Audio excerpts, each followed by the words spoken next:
بسم اللہ الرحمن الرحیم۔ مشکل اردو پڑھنا سیکھ رہے ہیں اردو کی کتاب گلستان ادب کے ذریعے سے، اور ابھی جو سبق چل رہا ہے یہ سبق کا نام ہے بیجوکا۔ یہ سبق آج شروع ہو رہا ہے۔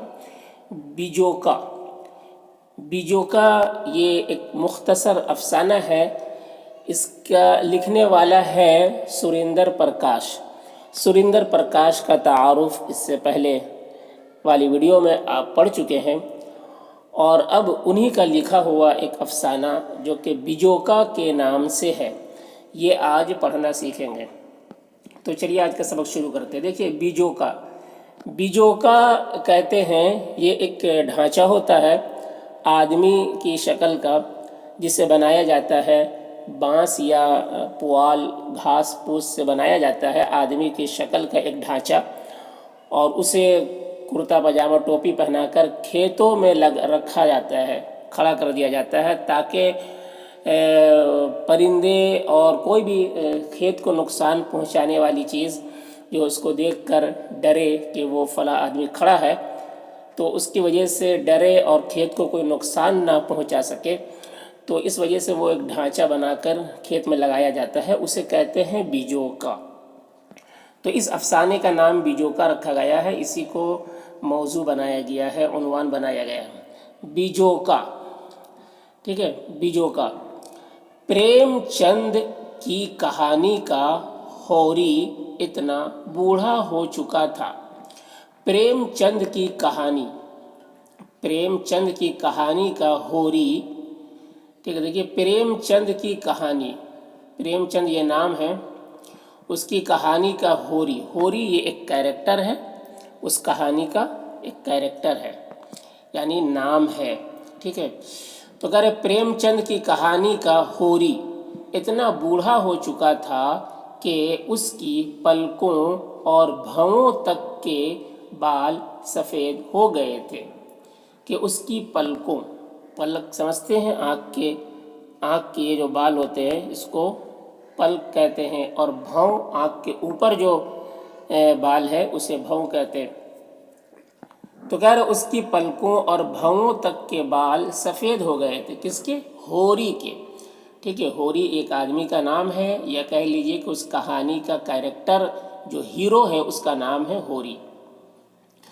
پریم چند کی کہانی جو ہے اس کا ہوری اتنا بوڑھا ہو چکا تھا کہ اس کے پلکوں اور بھووں تک کے بال سفید ہو گئے تھے، کمر میں خم پڑ گیا تھا۔ کمر میں خم یعنی جھکاؤ، جھک گیا تھا۔ اتنا بوڑھا ہونے کے بعد، زیادہ بوڑھا ہونے کے بعد آدمی جھک جاتا ہے، بوڑھا آدمی جو ہے جھک جاتا ہے۔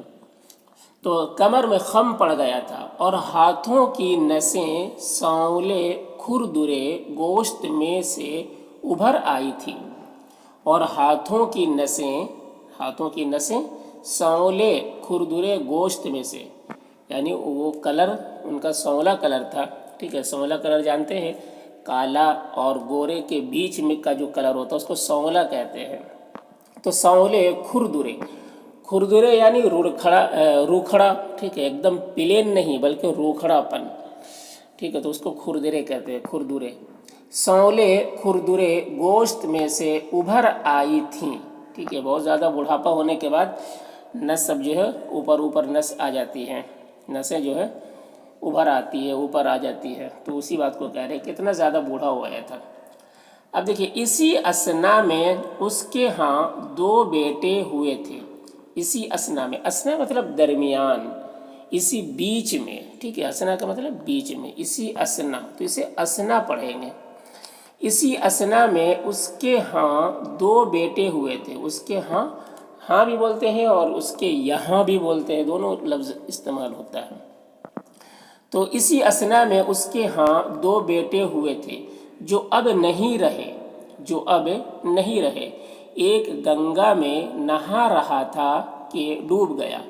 ایک گنگا ندی ہے، ایک گنگا میں نہا رہا تھا کہ ڈوب گیا، اور دوسرا پولیس مقابلے میں مارا گیا، یعنی پولیس سے مقابلہ ہو رہا تھا، کمپٹیشن ہو رہا تھا، یا کوئی اور وجہ تھی، تو کہہ رہے اس کے مقابلے میں مارا گیا۔ پولیس کے ساتھ اس کا مقابلہ کیوں ہوا؟